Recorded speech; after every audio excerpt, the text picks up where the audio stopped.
Vou ler aqui uma notícia que ontem eu estava vendo no site da Fox News. O primeiro-ministro de Israel, Benjamin Netanyahu, ele fez um pronunciamento, segundo o que está aqui, foi o primeiro pronunciamento depois do ataque do dia 7 de outubro, quando terroristas do Hamas se infiltraram em Israel e fizeram aquele ataque no dia 7 de outubro. E o Netanyahu disse que essa é uma segunda guerra de independência de Israel. Eles estão envolvidos numa segunda guerra de independência, já teve uma primeira, né? Dizendo que o povo israelense não tem chance, não tem escolha, a não ser sobreviver ou morrer.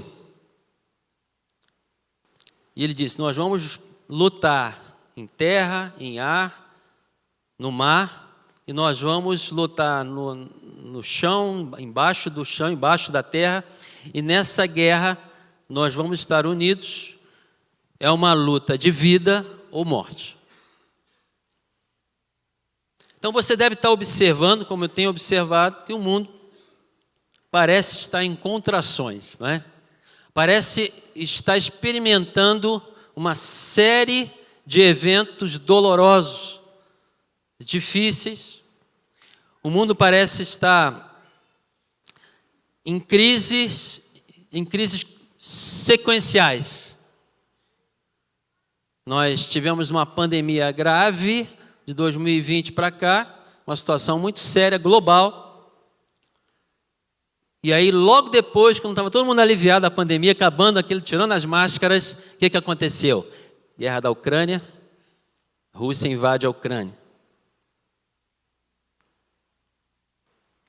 E agora, a guerra da Ucrânia está rolando lá. Começou essa crise no Oriente Médio, especificamente Israel, e faixa de Gaza. Então o mundo ele está num momento difícil e cada vez mais difícil. A perspectiva é complicada, a perspectiva não é boa. A gente não sabe quanto tempo essa guerra entre Israel e Hamas vai durar, como isso vai se suceder nos próximos dias e semanas. Não sabemos quantos países estarão envolvidos nesse conflito, mas nós sabemos que tudo que acontece naquele pedacinho de terra, o mundo treme. É um pedaço muito pequeno, de carro você faz em algumas horas de norte a sul, de leste a oeste, então, menos ainda. Mas é um pedaço de chão muito significante para todo o mundo, mesmo que nós não percebamos, porque está na palavra. Nós hoje vamos conversar sobre algumas situações que nos levam a perceber que nós estamos realmente chegando ao fim. E o que será que nós temos a ver com isso? Qual é o nosso papel enquanto igreja brasileira, enquanto pessoas aqui no Brasil? Será que nós temos alguma coisa a ver com isso? Será que nós podemos influenciar de alguma forma? Aqui no Brasil, como igreja brasileira, o que será que a Bíblia tem a dizer a respeito? Abra sua Bíblia aí, Mateus capítulo 24, a partir do versículo 3. O contexto aqui é Jesus com os seus discípulos, assentado ali no Monte das Oliveiras. Se você ler o versículo 1 e 2 desse capítulo, os discípulos tinham acabado de sair do templo, e para você entender como é a região lá, se você já viajou para Israel, você talvez vai se lembrar, porque o Monte das Oliveiras é um dos pontos máximos ali da viagem, geralmente. Você do Monte das Oliveiras, que é uma pequena colina, você consegue ver, hoje se chama Cidade Antiga, né? Você consegue ver a cidade de Israel, a muralha, ali o portão, Porta das Ovelhas, e você consegue enxergar dali, ter uma visão panorâmica da cidade. É uma visão muito bonita, por sinal. E no versículo 1 e 2 desse capítulo, Jesus sai do templo com os discípulos, e os discípulos falam: olha Jesus, olha esse templo maravilhoso, olha essa construção linda, olha a enormidade desse prédio. Jesus fala para eles: olha, não vai ficar pedra sobre pedra. Que balde de água fria, né? Você já mostrou alguma coisa que você achava muito bonita para alguém, a pessoa fala: tá certo. Jesus meio que, isso aí não vai ficar pedra sobre pedra. Então Jesus começou a dizer: olha, nos próximos anos a coisa vai mudar. E aí os discípulos então chegam para ele mais de forma particular e aí nós temos o texto. Tendo Jesus então se assentado no Monte das Oliveiras, os discípulos dirigiram-se a ele em particular e disseram: dize-nos, quando acontecerão essas coisas e qual será o sinal da tua vinda e do fim dos tempos? Os discípulos aqui estão interrogando Jesus acerca de escatologia. Escatologia é o estudo exatamente do final dos tempos.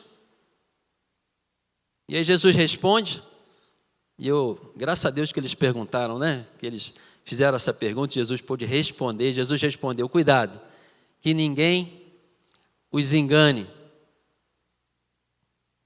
Pois muitos virão em meu nome dizendo: eu sou o Cristo, e enganarão a muitos. Vocês ouvirão falar de guerras e rumores de guerras, mas não tenham medo. É necessário que tais coisas aconteçam, mas ainda não é o fim.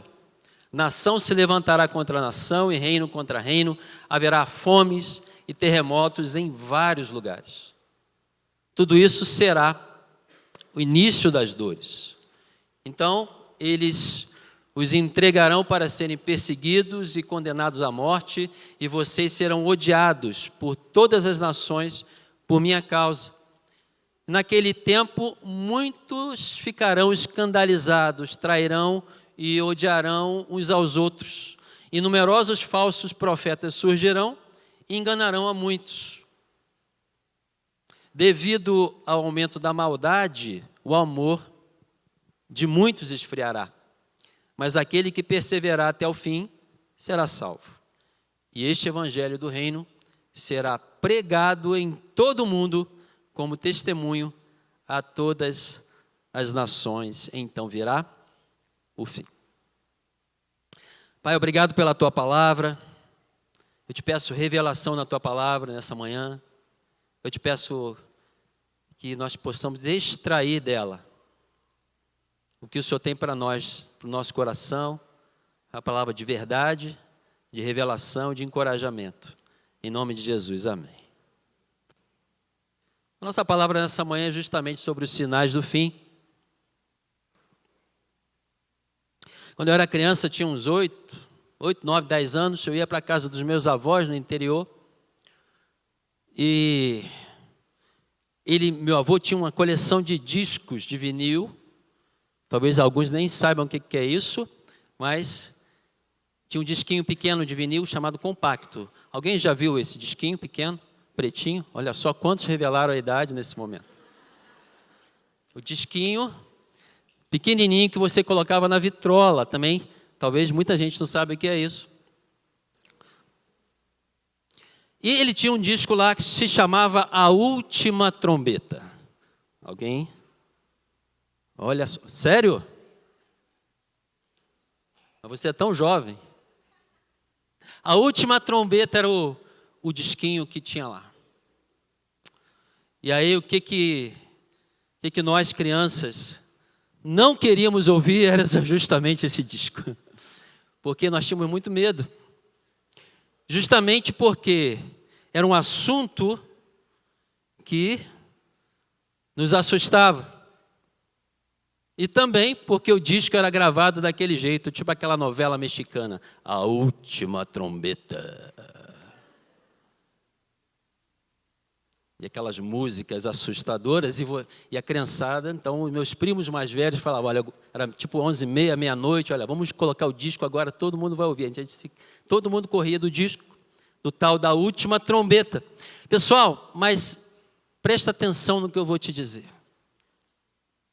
Esse texto que nós lemos agora é um texto difícil. Não é um texto fácil. não são notícias boas na sua maioria, mas é um texto para nos dar esperança. Nós estamos vivendo um momento difícil, de guerras, um momento onde existe um sistema se levantando, onde existe um sistema já operando no mundo, não só no Brasil, mas de forma global. Existem alianças se formando nesse momento, existe uma preparação nesse momento, e esse tipo de assunto não deve nos causar medo, mas deve nos causar esperança. Você está entendendo isso? Nós precisamos ter esperança, não medo das trombetas, do qual o Apocalipse fala. E esse é um dos textos que nós acabamos de ler, é um dos textos que fala sobre os fins dos tempos, e a Bíblia tem vários deles. E nós vamos caminhar um pouco para a gente entender alguns sinais do fim nessa manhã. O que a gente pode extrair disso? Versículo 4, Jesus respondeu: cuidado, que ninguém os engane. Se você puder marcar na sua Bíblia aí: pois muitos virão em meu nome dizendo, eu sou o Cristo, e enganarão a muitos. Então, um dos sinais do fim é que esse tempo é um tempo de engano. Esse tempo é um tempo de engano. E se você for analisar a expressão Cristo, como Jesus fala, eu sou o Cristo, a expressão Cristo significa enviado, ungido, escolhido, o Messias. É por isso que a gente usa a expressão Jesus Cristo. Cristo é um título, não é o nome de Jesus, não é o sobrenome de Jesus, mas é o título que ele carrega como o escolhido, o Messias, o enviado, aquele que veio para salvar, aquele que veio para resgatar. Então Jesus está dizendo, preste atenção, porque em meu nome, ou seja, dizendo que poderão salvar, que poderão resgatar, dirão, eu sou a solução. Eu tenho nas minhas mãos a solução para a sua vida. Portanto, gente, cuidado, é a orientação de Jesus. Atenção. Se não fosse necessário um cuidado, uma atenção, ele não falaria isso. Cuidado, atenção, para que ninguém engane vocês, porque esse é um tempo de engano. Uma expressão que se tornou extremamente popular nos últimos 5 a 8 anos é fake news. É uma expressão que todo mundo conhece. Por quê? Informações erradas, narrativas, informações que não são verdadeiras. É um tempo de engano. Esse é um sinal do fim. Portanto, nós precisamos ficar atentos. Precisamos ficar atentos. Cuidado com a tecnologia. Gosto muito de tecnologia. Lanço mão da tecnologia. Acho que é uma ferramenta fantástica. A internet é uma ferramenta fantástica. Mas muito cuidado. Cuidado para não nos tornarmos reféns dela.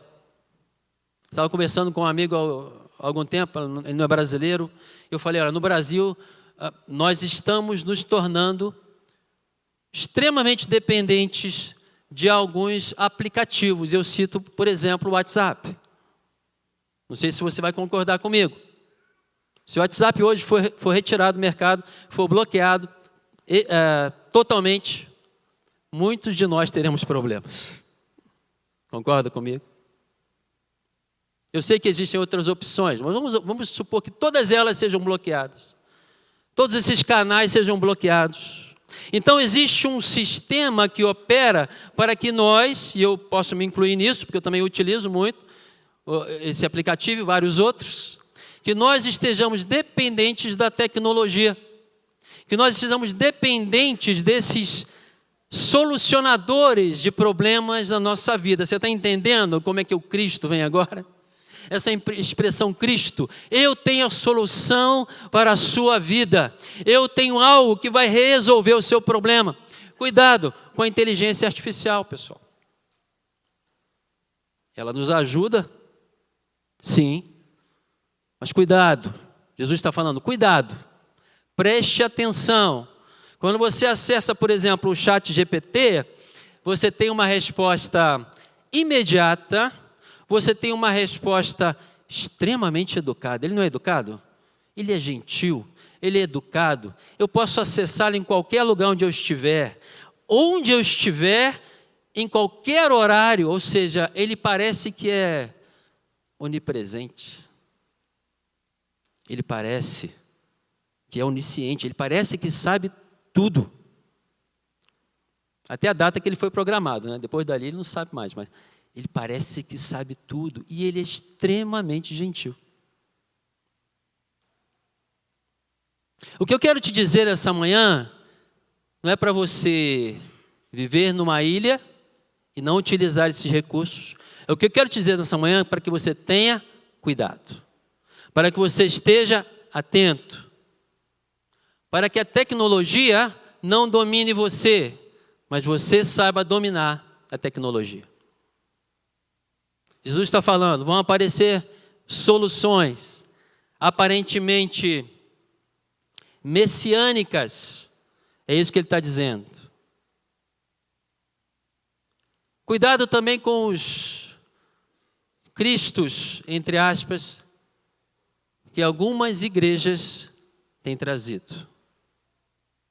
Estava conversando com alguém essa semana também, e a pessoa dizendo, gostaria de indicar uma igreja para alguém, e eu falei, hoje, na atualidade, nós precisamos saber se essa igreja está pregando a palavra. Cuidado com o evangelho, com o cristianismo sem Cristo. Cuidado com a Bíblia sem autoridade. Cuidado com o evangelho sem poder. Cuidado com o cristianismo, entre aspas, progressista, o cristianismo, a igreja liberal, que coloca Jesus numa categoria de um grande filósofo, um guru, alguém que foi um grande líder, mas que não reconhece a autoridade da palavra de capa a capa. Cuidado! E nós estamos vivendo nesse tempo, onde igrejas progressistas e liberais vêm com um evangelho que não é o evangelho da palavra. Vêm com expressões que no seu conteúdo, no seu bojo, são muito boas, como acolhimento, inclusão, tolerância, diversidade, justiça social. Todas elas são palavras que no seu cunho são palavras, inclusive bíblicas. Deus é um Deus de justiça social, Deus é um Deus de inclusão, Deus é um Deus de tolerância, de certa forma, Deus é um Deus de diversidade, Deus é um Deus de acolhimento, mas Deus é um Deus de justiça. Deus é um Deus que confronta o seu pecado e o meu pecado. Deus é um Deus que vai dizer, olha, você precisa mudar, você precisa de um Salvador, e eu estou aqui de braços abertos para te acolher, para que haja mudança. Cuidado então com a graça barata, cuidado com o evangelho que diz que não há pecado, cuidado com o evangelho que diz que não há inferno. Jesus está alertando, olha, cuidado, vão vir falsos cristos. É tempo de estarmos posicionados na palavra. Posicionados na palavra. Você está disposto a isso? Amém? Você quer perseverar nisso?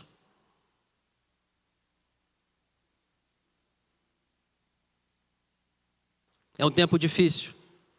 É um tempo onde nós estamos sendo bombardeados. Os nossos filhos estão sendo bombardeados com esse tipo de mensagem, com esse tipo de cosmovisão. Tempos do fim, sinais do fim. Versículo 6, vamos lá, continuando. Vocês ouvirão falar de guerras e rumores de guerras, mas não tenham medo. É necessário que tais coisas aconteçam, mas ainda não é o fim. Nação se levantará contra nação e reino contra reino. Quando Jesus fala reino contra reino, ele quer dizer realmente blocos de nações se levantarão umas contra as outras. Haverá fomes e terremotos em vários lugares. Tudo isso será o início das dores. Então, outro sinal do fim também é que é um tempo de conflitos e tragédias. É um tempo de conflitos e tragédias. Na mesma página que eu acessei lá, a Fox News, que estava mostrando a guerra em Israel, na mesma página do lado estava uma notícia sobre aquele assassinato em massa que ocorreu nos Estados Unidos, que cada vez está se tornando mais comum. Conflitos, tragédias humanitárias. A própria pandemia de 2019-20 foi uma tragédia humanitária. Muitas coisas acontecem em países subdesenvolvidos que nós nem mesmo sabemos, porque não vai para a mídia, na África, na Ásia, no Oriente Médio. No século XX morreram mais pessoas em guerras, lutando ou por consequência de guerras.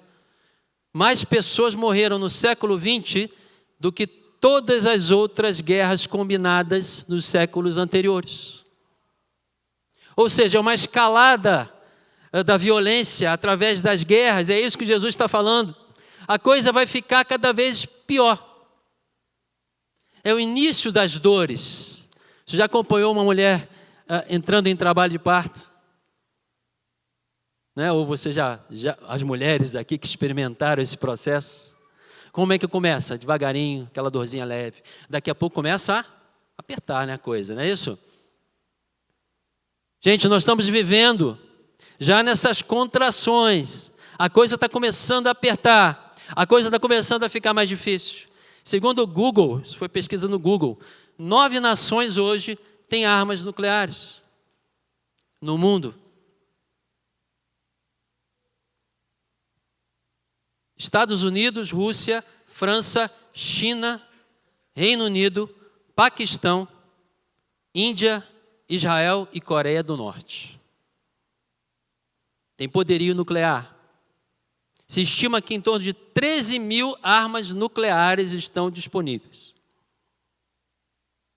Um submarino nuclear americano hoje tem o poder de destruição 7 vezes maior do que as bombas que foram lançadas na Segunda Guerra Mundial sobre o Japão, sobre Hiroshima e Nagasaki. A situação atual ela não aponta para a paz. A situação atual ela aponta para a guerra. Ela aponta para conflitos. Ela aponta para o extremismo. Ela aponta para a polarização. A ONU não tem condição de resolver isso. Os políticos não sabem o que fazer. Sabe por quê? Porque é uma doença da alma. É uma doença no coração humano. Sabe quem tem a solução para isso? Você e eu. Você que tem a Jesus Cristo no teu coração. Eu que tenho e recebi a Jesus no meu coração. É uma guerra espiritual, meu irmão, entenda isso. Isso vai começar a mudar quando o teu lar for um lugar de paz.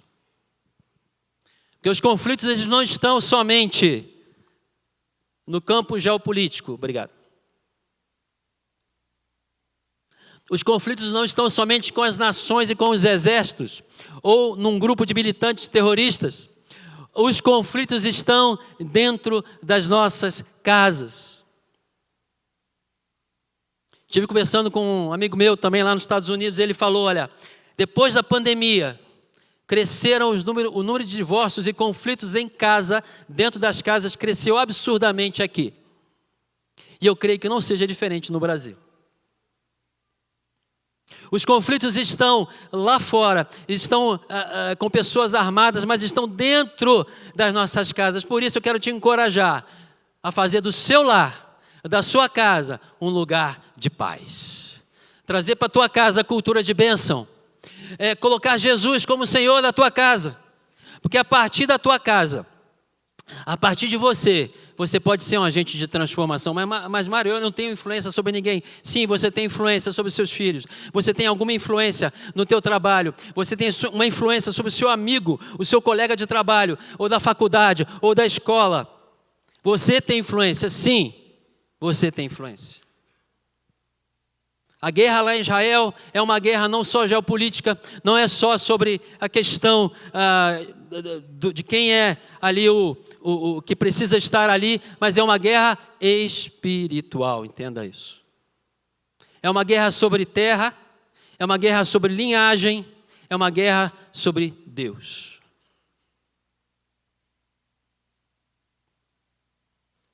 E eu fico triste com o que acontece, mas eu me alegro porque a Bíblia é verdade. A Bíblia é mais atual do que o Jornal de Amanhã. O Jornal de Amanhã está só, dando a notícia do que a Bíblia já disse. Está só replicando o que a Bíblia já disse. Por isso, nós precisamos orar pela paz de Israel, que a Bíblia também diz para fazermos. Existe família da gente lá, nos dois lados. Existem cristãos lá em Israel nesse momento, existem cristãos dentro da faixa de Gaza nesse momento. Você já orou por eles? Vamos orar agora? Pai, em nome de Jesus, eu te peço, Senhor, pela paz de Israel. Eu te peço pela paz naquela região que está em conflito. Eu te peço, Senhor, direção sobre aqueles que estão ali em liderança naquela região, Senhor. Nós repreendemos, Senhor, toda a ação satânica que está acontecendo ali, de demônios, em nome de Jesus. Nós pedimos a paz sobre os nossos irmãos que estão ali, em Israel, em Gaza, no Oriente Médio, no Irã, nos outros países, no Líbano, em todos os outros que estão ao redor ali, Pai, em nome de Jesus. Tem família nossa ali, família espiritual ali, Pai. Derrama a tua paz, dá coragem a eles, Senhor. Coragem para persistir, Pai. Coragem para perseverar, Pai. Porque a perseguição vem, Senhor. Dá alegria no coração deles, Pai. No nome de Jesus. Amém. É um tempo de conflitos, mas Jesus fala, não tenha medo. Glória a Deus. Jesus fala assim, olha, vocês vão ter aflição, vocês vão ter problema. Mas não tenham medo, eu glorifico a Deus por esse mais, por esse porém.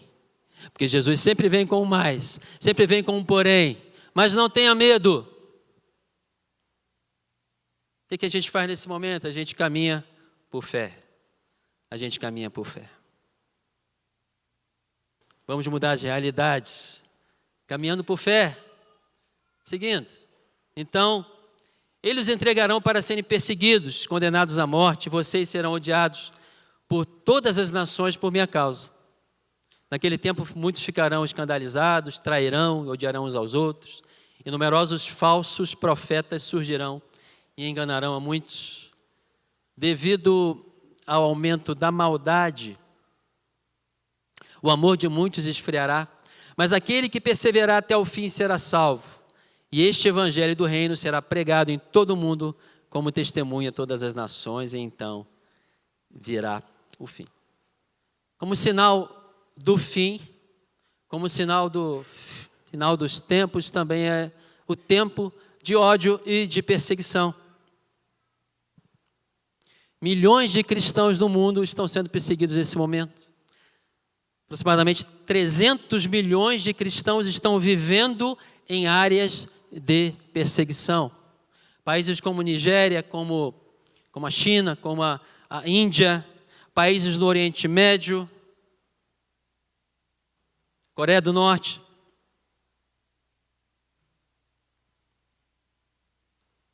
E milhares deles são mortos por perseguição. Mas Jesus falou, felizes vocês que sofrerem perseguição por causa da justiça. Você está disposto a isso? Eu sei que essa palavra nessa manhã não é uma palavra muito boa de se ouvir. É uma palavra um pouco dura. Mas eu senti de Deus para trazer uma palavra como essa nessa manhã. porque a gente não pode ficar alheio ao que está acontecendo, e nós fazemos parte do que está acontecendo. Você, como igreja brasileira, ou a igreja de Jesus Cristo, em qualquer parte do mundo, você tem um papel a cumprir, e eu tenho um papel a cumprir: orar, testemunhar, caminhar por fé, porque Jesus falou ali, olha, aquele que perseverar será salvo. Você está disposto a perseverar, meu irmão? A perseguição, ela não vem somente por arma.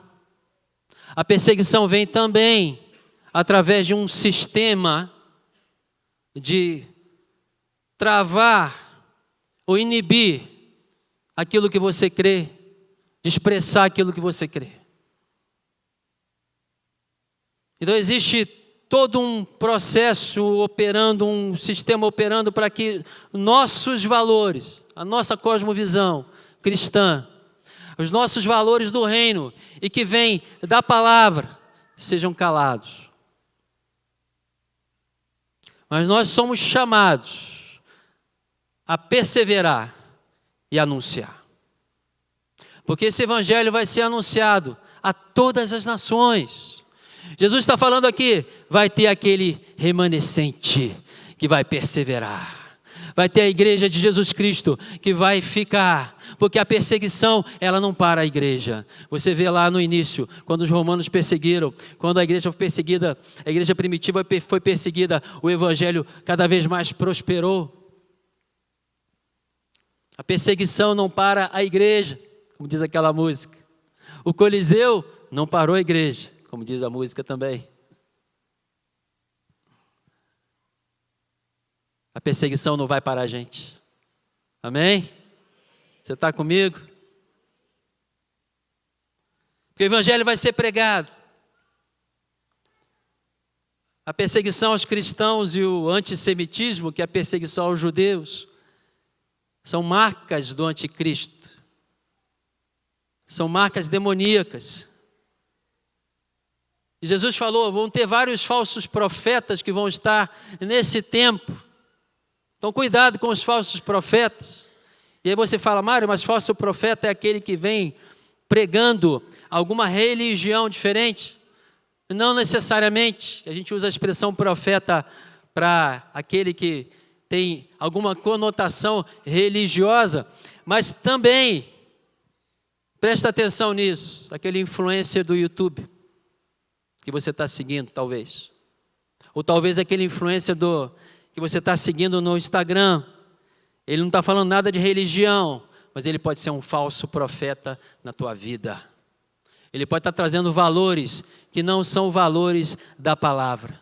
Ele está talvez tentando trazer uma cosmovisão, uma visão de mundo que não está de acordo com o que a palavra diz. Cuidado! Jesus está falando e está te advertindo. Cuidado com os falsos profetas. Eu fui checar a palavra profeta e realmente no dicionário pode ser também uma pessoa que traz um novo sistema de crenças e princípios. Por exemplo, ele citou aqui, Rousseau foi um grande profeta da Idade Moderna. Cuidado com quem você está seguindo. Cuidado quem você está ouvindo. Jovem, adolescente. Deus nos chamou para perseverar e anunciar o Evangelho de Jesus Cristo. Porque é o Evangelho que liberta. É o único que traz mudança. É o único que tem a solução. Faça o que Deus te chamou para fazer, independente de governos, independente de sistemas. Jesus, quando ele veio, ele falou, eu vim e eu completei a obra que o Pai me deu para fazer. Ele estava no meio de uma tirania romana. Ele estava no meio de um sistema tirânico, ditatorial. Mas ele cumpriu o que ele tinha para cumprir. Você tem uma missão muito maior do que uma missão política, do que uma missão institucional. Você tem uma missão muito maior que isso. Você tem uma missão de trazer solução para os corações. Você tem uma missão de trazer solução para a doença da alma, que é o Evangelho de Jesus Cristo. Que é o Evangelho de Jesus Cristo. Eu trouxe aqui uma pulseirinha que às vezes eu coloco e que diz isso. Ela está em inglês aqui, mas diz o seguinte: faça a sua vida contar. Faça o nome dele conhecido. Você quer fazer a sua vida contar? Você quer fazer a sua vida realmente valer a pena? Sabe qual é o seu propósito de vida? Se você for resumir, você acabou de fazer a campanha 40 dias com propósito, muitos de vocês. O resumo da nossa vida é fazer Jesus conhecido. Com a sua vida, com as suas palavras, com as suas ações, onde você estiver, faça a sua vida contar. Não desperdice a sua vida. Porque nesse tempo difícil, há esperança. Amém?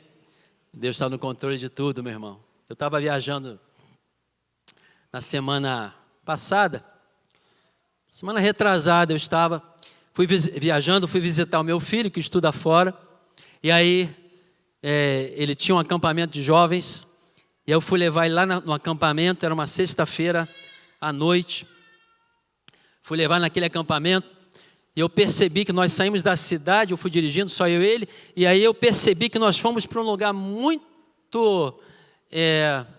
remoto. Estava no meio do nada, aquele acampamento que ele foi, era no meio do nada, realmente. Era uma cena muito parecida com, não sei quem já viu o filme Twister, que é Tornado, onde eles passam por lugares muito planos e muito parecidos. Então era um lugar muito plano, com estradinhas, e era desse jeito, e eu estava sem sinal de GPS para voltar, porque na ida a gente conseguiu chegar bem. Eu passei a noite naquele acampamento, no dia seguinte eu voltei e ia voltar sozinho. Eu tirei alguns prints do mapa de volta, do caminho de volta.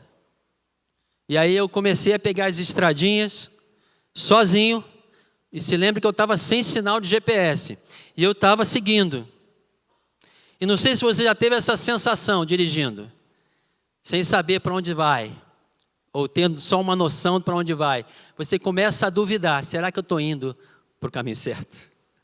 Será que quanto mais eu ando aqui, será que eu não vou ficar mais longe de onde eu preciso ir? Será que eu não vou ficar mais perdido ainda? E não tinha ninguém para perguntar, gente. Não é igual aqui que você tem várias pessoas andando na rua. Não tinha ninguém na rua. As paisagens eram todas semelhantes. As ruas eram todas semelhantes. A sinalização era muito difícil. E eu comecei a ficar preocupado. Continuei andando. E dali a pouco eu subi para um outro nível. Comecei a ficar desesperado. Porque eu andava e não via as referências que eu tinha visto antes. E eu me lembrei que na vinda, na noite anterior, eu tinha visto uma grande cruz em um dos pontos da entrada, era um dos pontos principais, onde eu pegava uma outra rodovia para sair. E eu fiquei me lembrando dessa cruz. E eu comecei a andar, pedindo a Deus, Deus me guia aqui. Comecei a andar e de repente eu vi a cruz. E aí eu me senti seguro. Eu estou no caminho certo. Agora eu vou voltar para casa. Amém? Olha para a cruz. Olha para a cruz. Você está se sentindo perdido? A coisa está complicada. A coisa está complicada lá fora. A coisa está complicada. Olha para a cruz. Jesus pagou o preço. Jesus pagou o preço. Amém? Quero que você fique de pé por um momento. Nós vamos cantar uma canção. O cenário pode ser sombrio, mas o caminho da cruz traz paz. Quando eu vi aquela cruz, eu falei, eu estou seguro.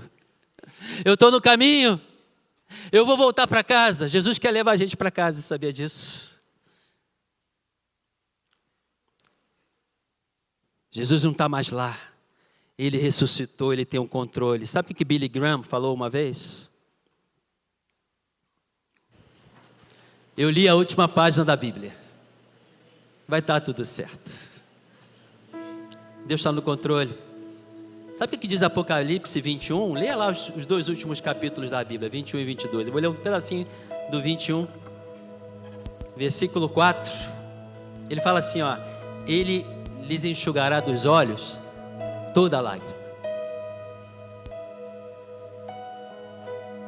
Não haverá mais morte, nem tristeza, nem choro, nem dor. Todas essas coisas passaram para sempre. Deus está no controle, meu irmão. Olha para a cruz. Ele vai levar a gente para casa. Amém? Ore, persevere, tenha cuidado, fique atento, que Ele quer trazer a gente de volta. E Ele vai trazer. Amém?